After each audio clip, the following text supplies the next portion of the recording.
Aristotelian law with obediently going around the Earth like a circle, this one was doing funny things. It was swinging west and then east and then west. So why was it doing that? And they had no idea. And today we know how to explain this in the heliocentric model. So in the heliocentric model, so there is your sun and the blue planet Earth and the red planet Mars. And if you look at the distant stars, and as seen from the Earth, and if you look at the constellation in which these planets are moving, as the Earth overtakes Mars, it will appear to go in this zigzag fashion. So that is the explanation in the heliocentric model. But in the geocentric model, Ptolemy had to introduce the so-called epicycles and cycles, which is a very strange thing to do. He said that the only thing that I can think of is the planets are going around the Earth, but not only that, while they're going, they're also making a small circle. And so it's a cycle within a cycle type of thing. So the yellow line is the cycle, the red line is the epicycle, and it must be the case that planets do such funny things. You know, that's why you see this apparent retrograde motion.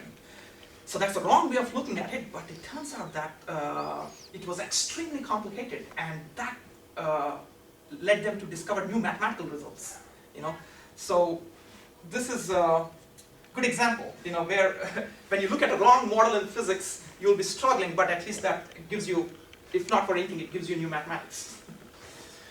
Okay, so that was the state of art until the scientific revolution, which started in Europe around 15th century, or maybe shortly before that, where people became more radical. They said, you know, let's reform the way we are thinking.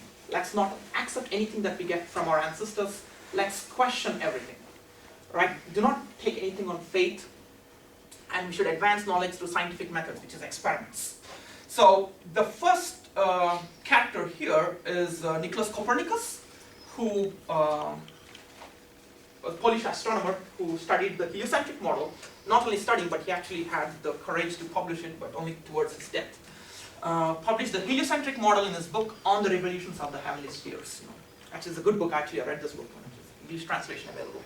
So, and Sun was at the center, not the Earth, but planets were still going in circles. Circular motion, that's important. Circular uniform speed. And what his new contribution is, among other things, computing the distance and periods of planets to the Sun. Period of Mars. So let's see how he figured out the orbit, the period of Mars, how much time Mars takes to go around the Sun. And he knew from Babylonian tables at the time that every 780 days Mars was in opposition. This is what he knew.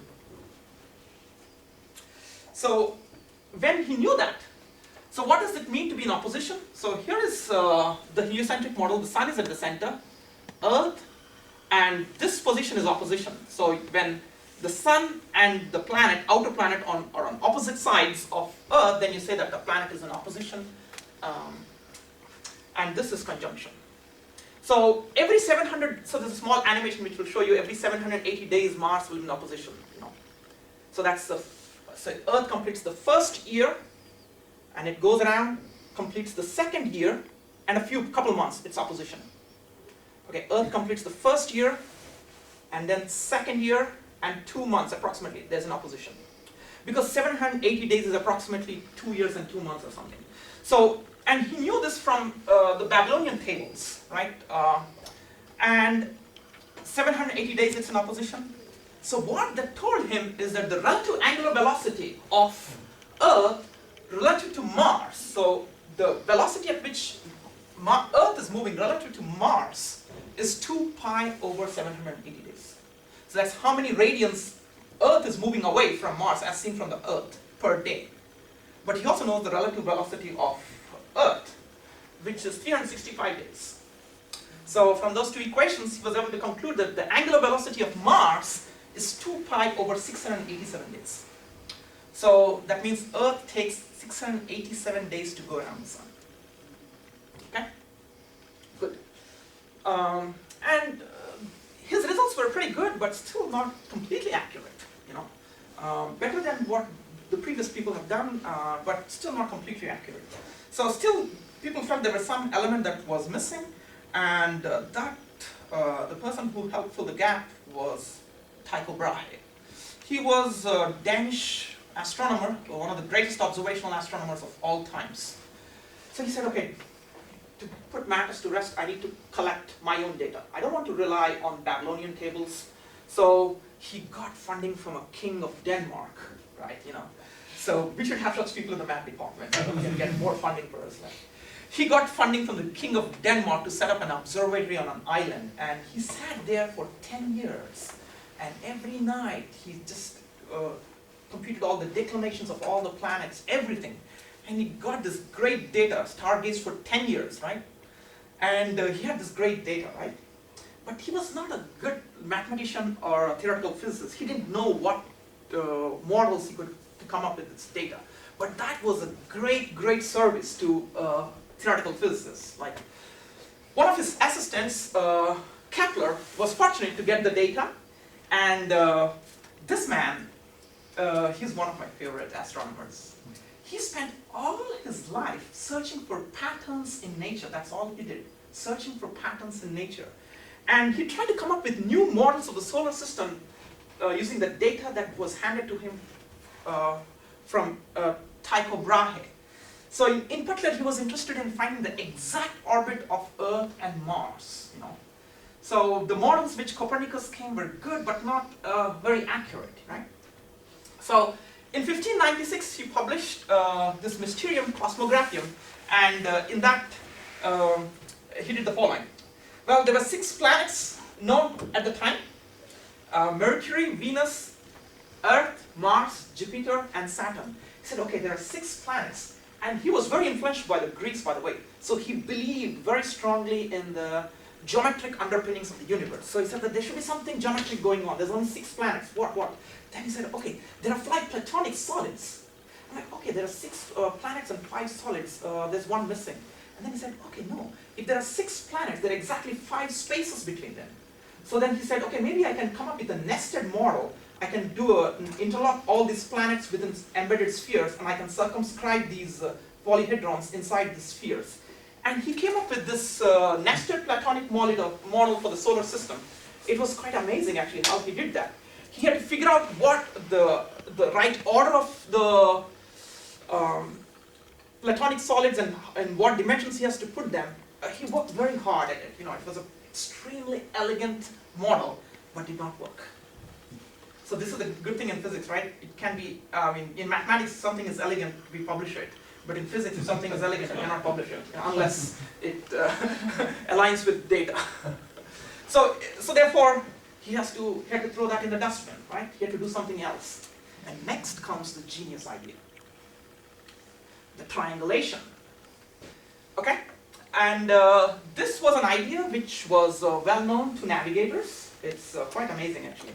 So if you're at sea and you have the map and you're lost, you want to know where you are.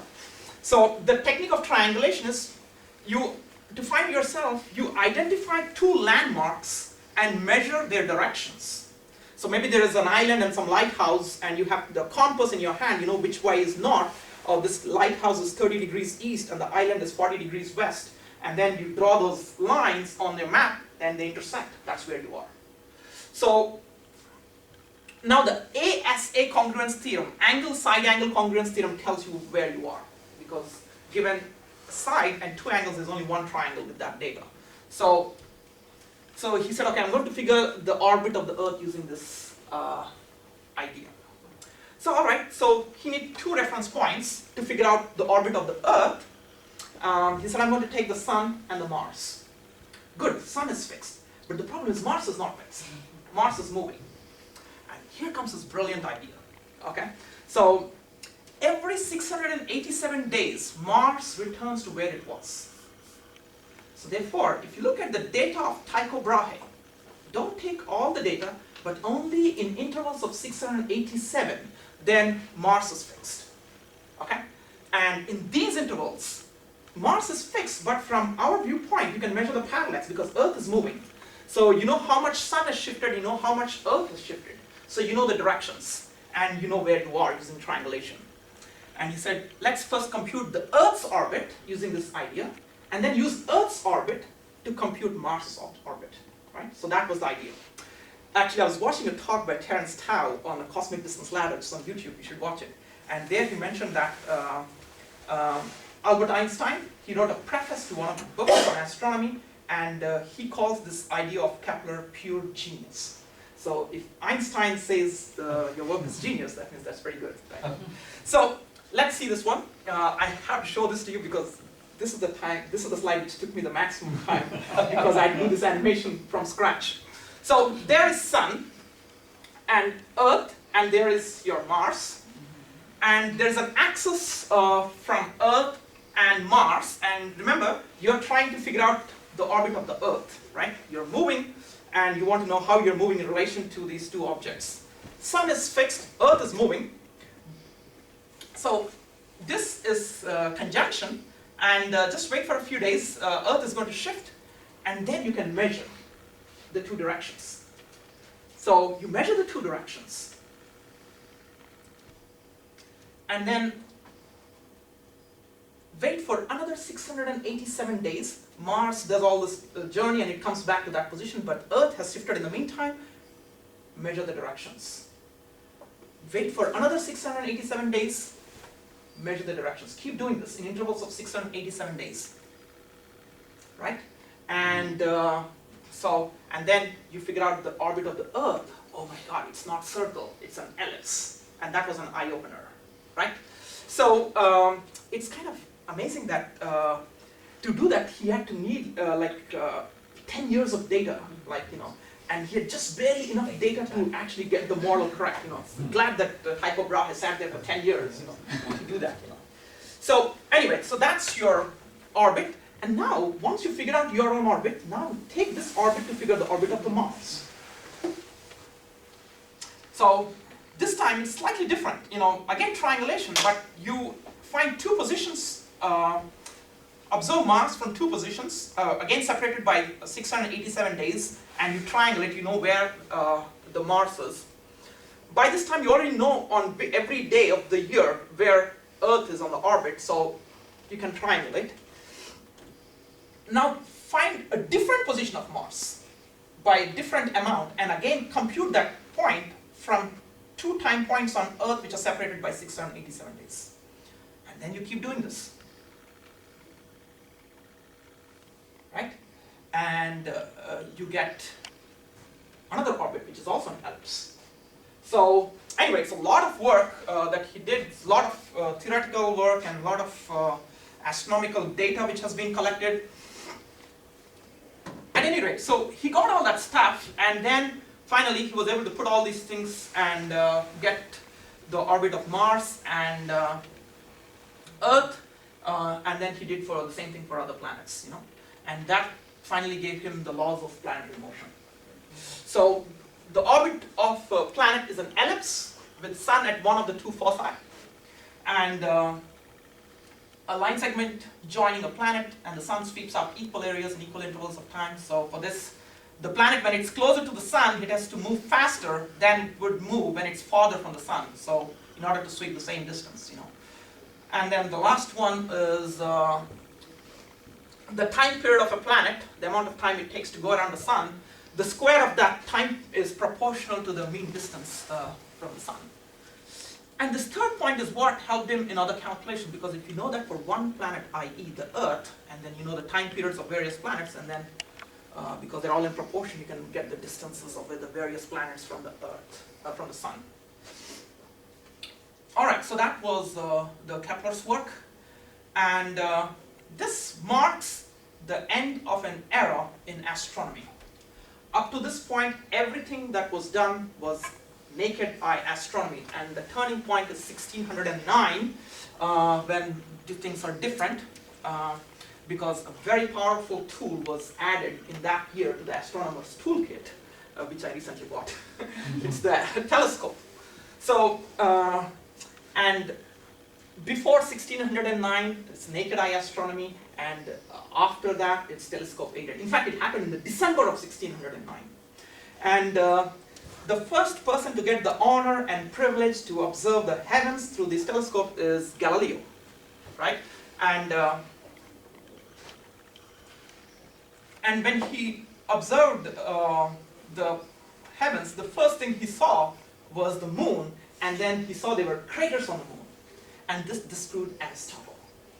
And because I remember what Aristotle said, the heavens are perfect objects, very smooth, like made by God, like very, very, it's a perfect symmetrical object. But then he saw there's like craters, valleys, mountains, and all that stuff. It's not much different from Earth, you know. And that was shocking for them. And he saw moons of the Jupiter in his telescope. And that not only disproved Aristotle, but also Ptolemy, because Ptolemy said that in his model, everything should be going around the Earth, which is the center, right? And then here there are things which are going around Jupiter, just like our moon is going around Earth. There's other objects which are going around other planets, and this was unexpected. And then he saw phases of Venus, you know, and all these things were nobody could explain in the geocentric model.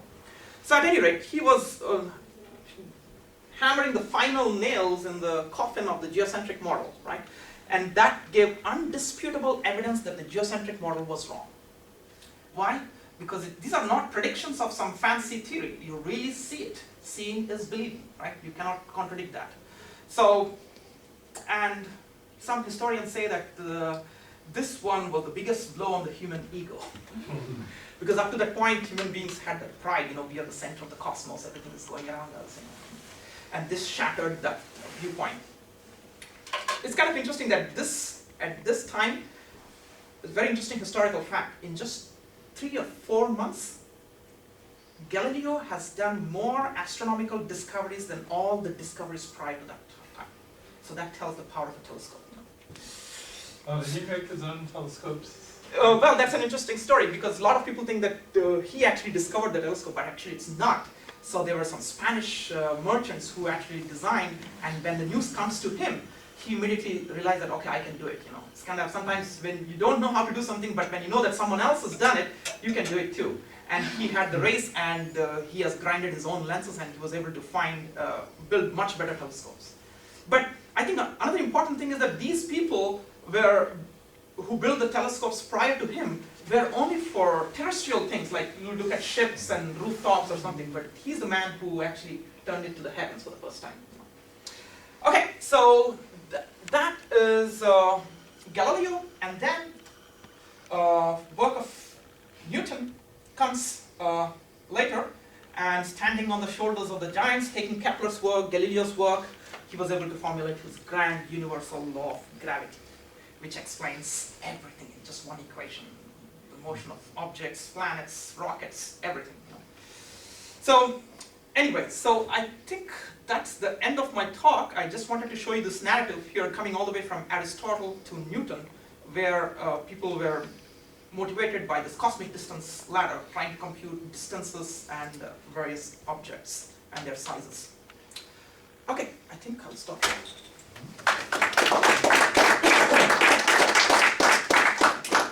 Any questions?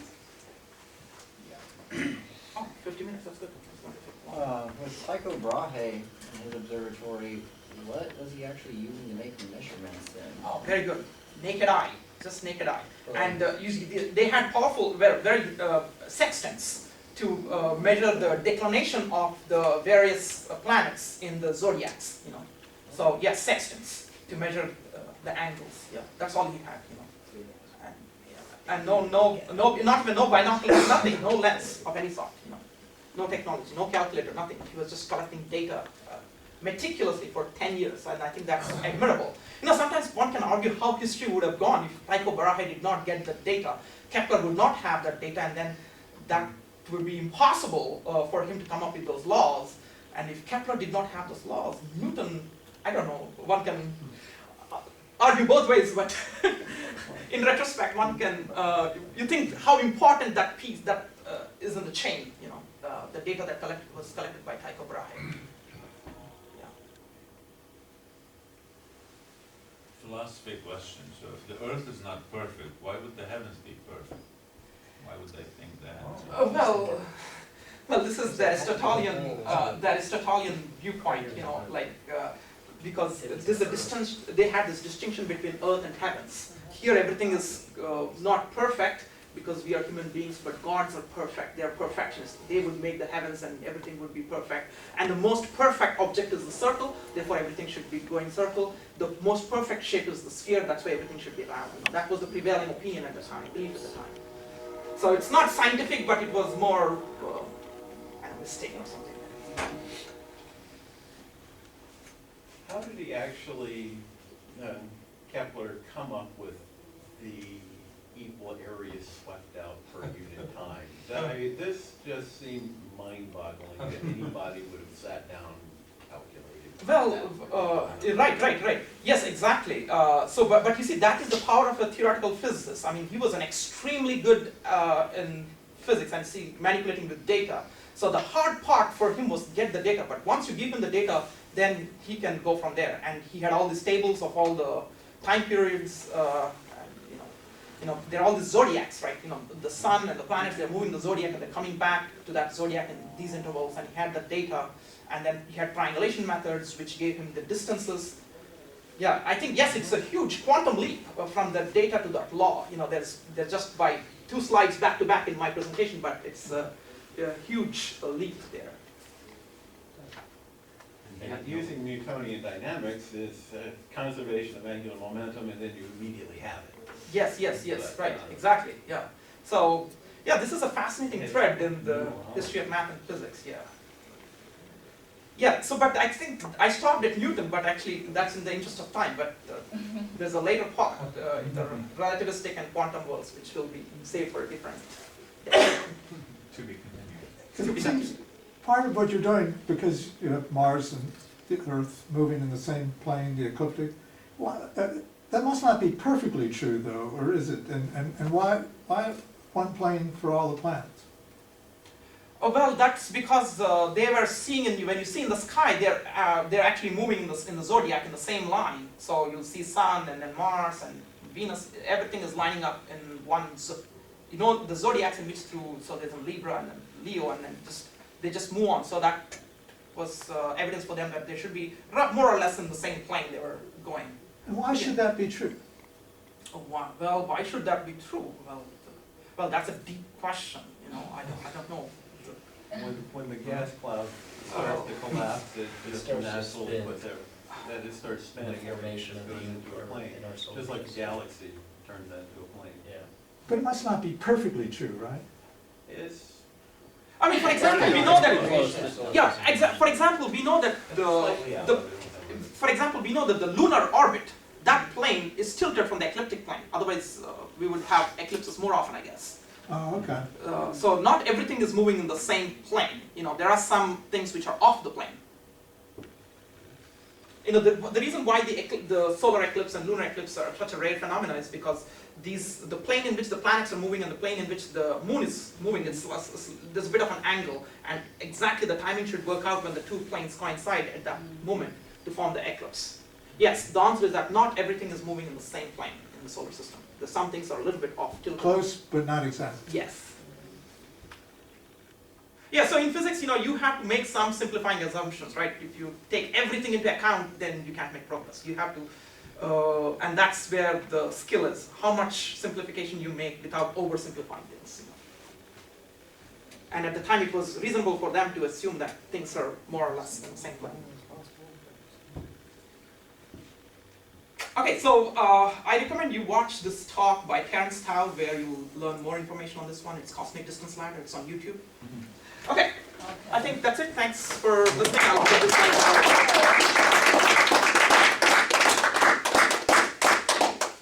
And next week, we're going to have another talk by Dr. Ackman, to be announced, whatever you want to say. So, Next week? next week. It's going to be